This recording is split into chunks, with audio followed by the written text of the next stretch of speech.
Good afternoon. I'm Father William Henry Gilder, an ordained minister of the Methodist Church. I was assigned to a parish in Crosswicks, where I met and married Jane Nutt, whose family owned and lived in what is now known as the Gilder House here in Bordentown. After we were married, I bought the house from her family. We were both activists, writers, and often worked behind the scenes.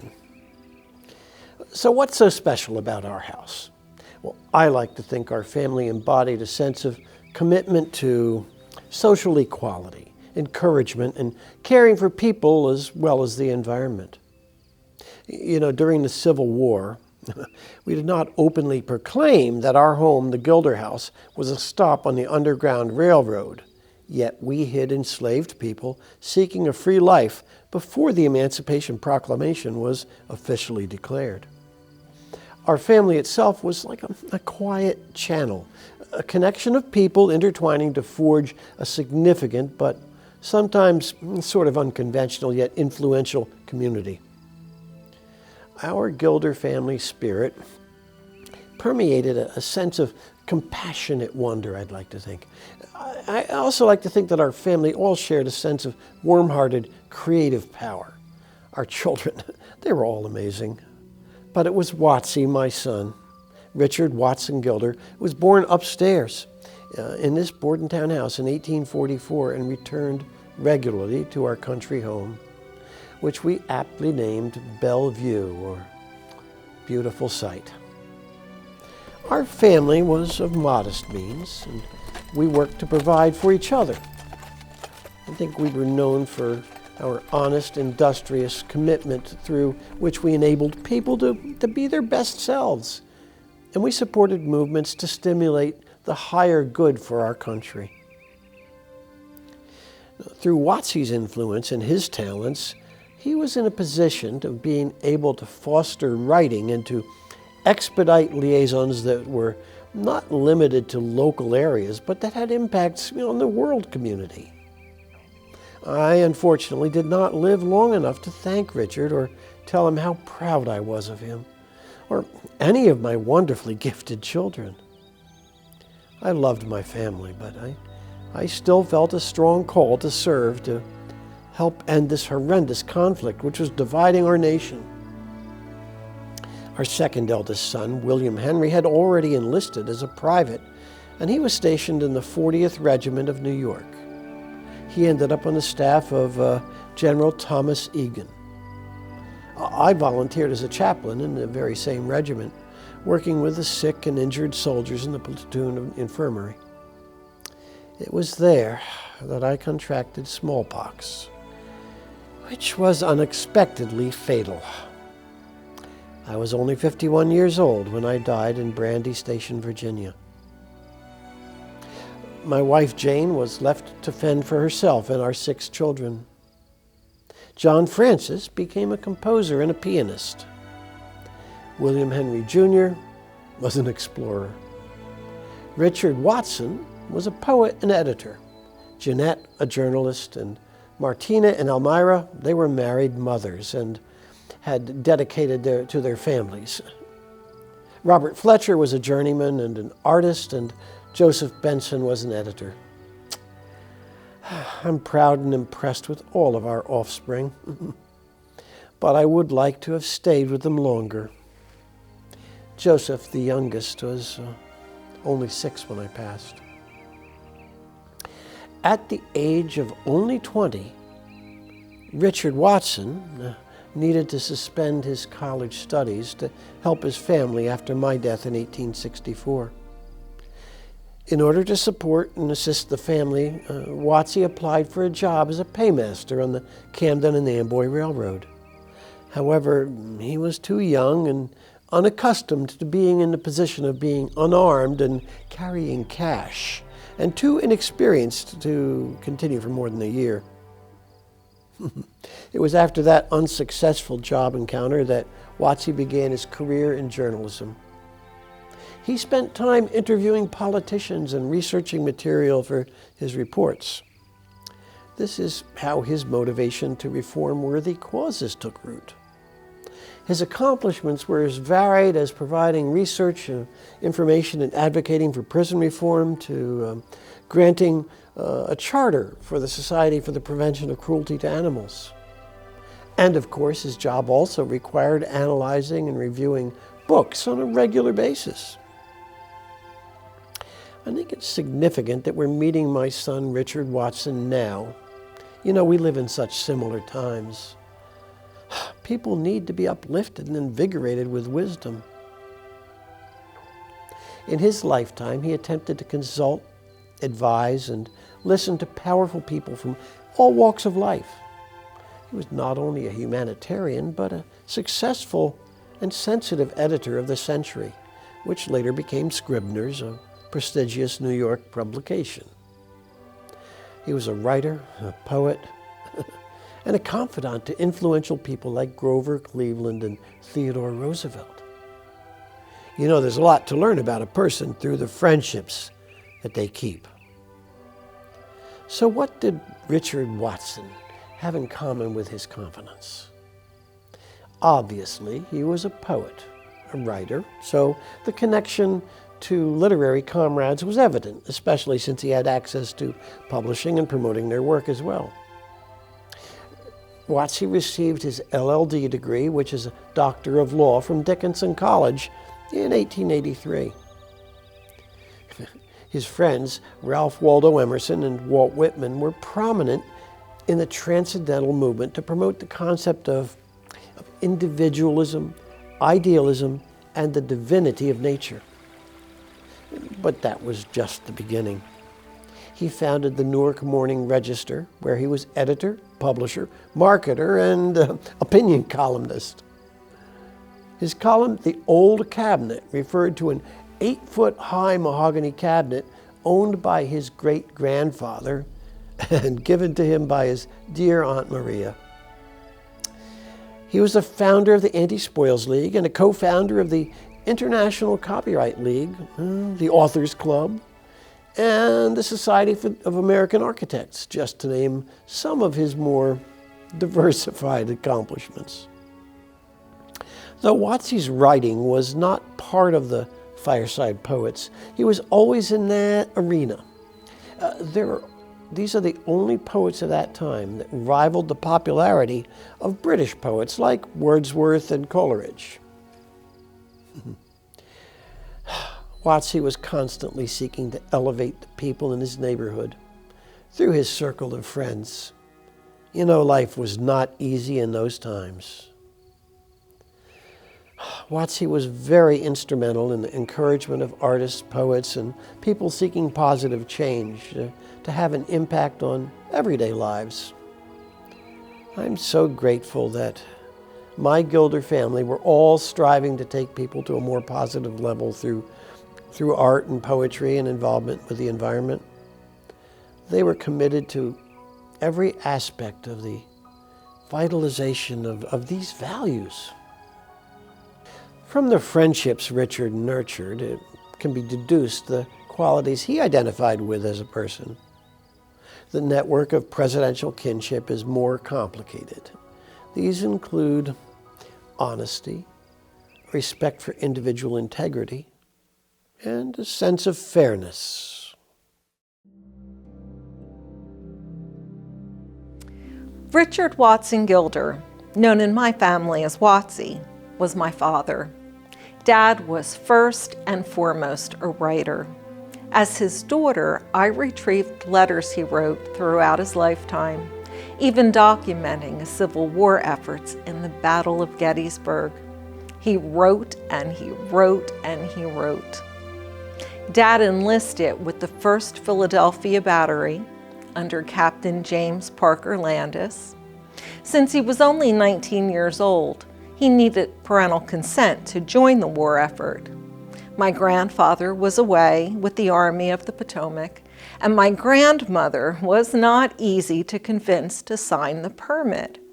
But she did sign, under the premise that this particular battalion, composed of lawyers and professional men, would be delivering field fortifications rather than participate in artillery. My father had become a member of the cadet militia in Bordentown and enjoyed the military interaction.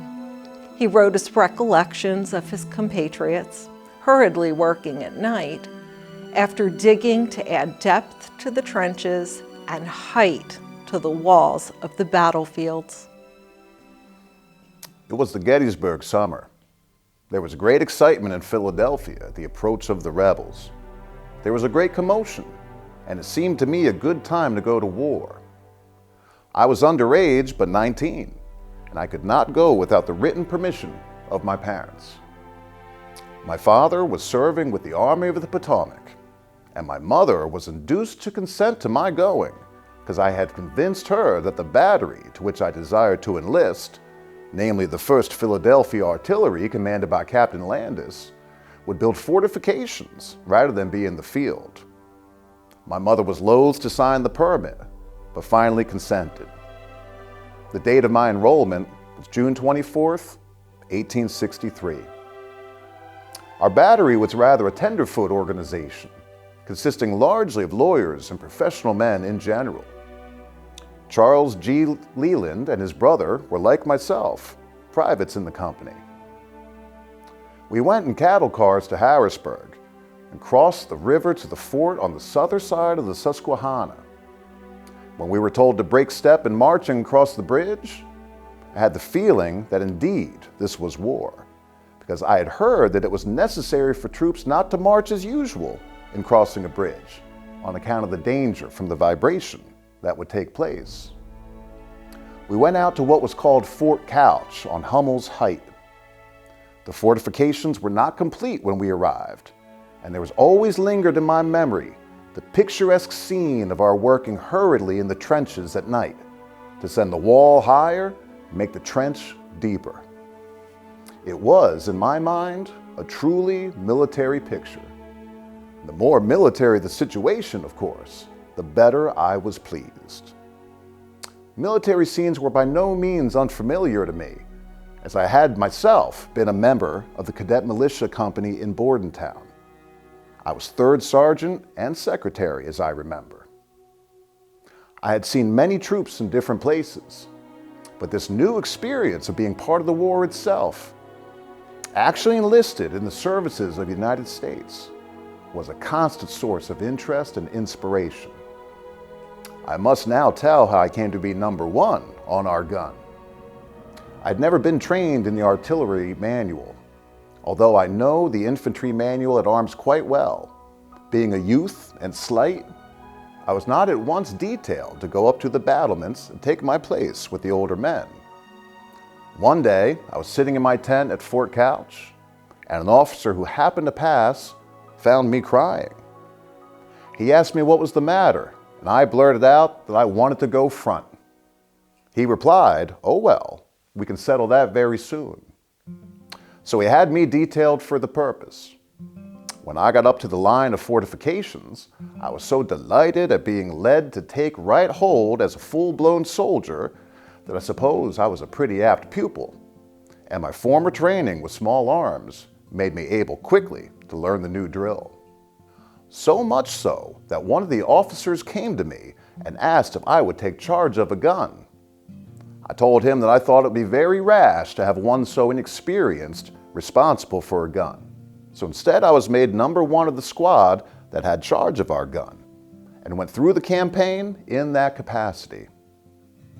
Soon we started southward on the heels of the rebels. We were pretty close to them and constantly came upon the hoofprints of their horses.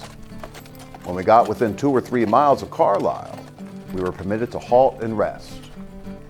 While thus resting, I saw a horseman dash up the road from Carlisle, and in a flash, we were mounted on the caissons and going like mad toward the town. I shall never forget that ride. The springless gun carriages leapt into the air at every bump and rut in the road, and we had to hang on for dear life. Such banging and thumping and tossing I never had before, nor have I known anything like it since. It did not take us long to get into the city, but to our amazement, instead of rebs, we found a coalition in the marketplace. Men and women had turned out to make us welcome. Among the good things to eat were some raw onions. I'd never eaten a whole raw onion before, but they tickled my soldier appetite. Memorable onions, mixed in my mind with burning buildings and exploding shells. While I was quietly munching, I heard a fearful cry. "The rebels are coming up that street." In an instant we had flown, each man to his place. I mounted my caisson, our gun dashed round two sides of the square, and then careened to the center of the crossroads. In another moment, I was on my feet, driving a cannonball into the gun with great enthusiasm and with the agile assistance of number 2. In as little time as I can tell, it was a change of scene. Men, women, children hurrying through the square to seek a place of refuge. Once all the civilians had fled from sight, the rebel shells were flying over our heads. Then a horse and a horseman came up the street blindfolded, carrying the flag of truce. We heard afterward that he had demanded of our general, William F. Smith, known as Baldy Smith, the surrender of the town. And Baldy told him that if they wanted it, they can come and take it. A little longer, and the flag of truce had disappeared. What happened? When we came to Chambersburg, I had time to write several letters, of which I found afterward that a number had been saved, and I gave them here. The first is addressed to my mother, in answer to one of hers, in which she evidently had expressed a sort of remorse at having signed the paper to let me go into the campaign. What amazing conceit of youth! I actually read her a lecture in patriotism. She, with a husband and another son already in the army, she whose daily life was a sacrifice. I remain your loving son, Watsy. It's all about making connections that change the world. Dad became acquainted with wrongs that needed to be righted, changes that would have made the world a more equitable environment for the working class, as well as the plant and creature inhabitants of the land. In January 1890, he wrote to Maurice Egan, minister and diplomat to Denmark. That I am drawn into too many things is perhaps true, although I am constantly fighting invitations and trying to avoid public engagements. I will give you a sample evening. Last Thursday, I dined at home. Like a good citizen, I went to a ballot reform meeting. I went to Cooper Union and heard some speeches long enough to have my name counted on the right side. Like a good neighbor, I went to see Mr. Drake, who was under the weather. Like a good husband, I went home and spent the rest of the evening at my own house. Like a good poet, I wrote a poem on Browning to be read at the memorial meeting in Boston. Like a good editor, I read manuscripts and went to bed sometime before midnight, having had time to chat with the family, take a cup of tea with Mrs. Foots, who was staying with us, and have a good time generally. And that is the way it goes. My dad had a gift of putting together individuals who, with their combined expertise, were able to devise solutions to complex issues. Dad suffered heart problems, rheumatic accompaniments, nights without sleep. A fearful attack of sciatica left him weak and, as he said, only half himself. According to one of his letters, he said, and I quote, "I have promised H and my doctors to reform and be selfish in my old age." This was in the summer of 1891. Yet 12 years later, he was still passionate and exerting energy for positive social change. My father gave a number of addresses during the winter of 1903. In January, he spoke on tenement house reform. In March, he addressed the Browning Society of Philadelphia on Emerson. In April, he discussed the subject of literature and diplomacy before the Author Club of New York. In June, he gave the commencement address at Wellesley on the subject of ideals of life, and in the same month read his poem on John Wesley on the 200th anniversary of the birth of the founder of Methodism. Finally, in July, he spoke on kindergartens before the National Education Association's annual meeting in Boston. He believed, plant a free kindergarten in any quarter of the overcrowded metropolis, and you've begun then and there the work of making better lives, better homes, better citizens, and a better city. These hurried trips away from his home were stressful. Dad was apparently ill for 2 weeks, suffered a slight heart attack while giving a lecture, but it was not considered serious.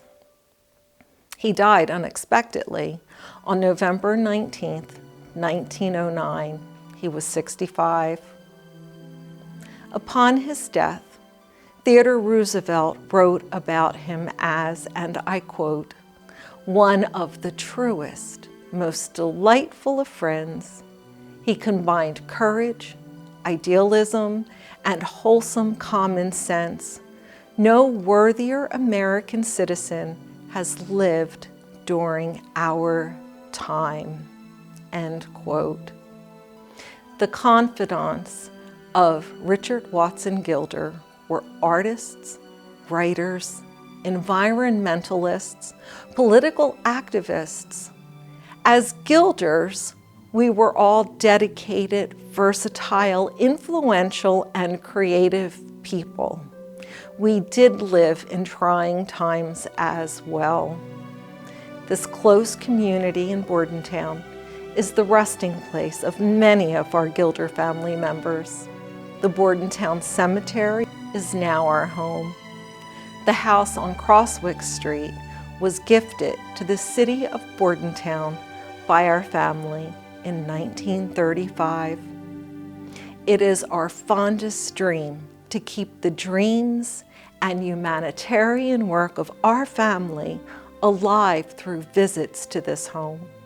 Let it inspire, be a sort of lighthouse, a beacon of hope, and to be a reminder of the amazing potential that can be reached by a family that started with a man, a woman, and their sons and daughters.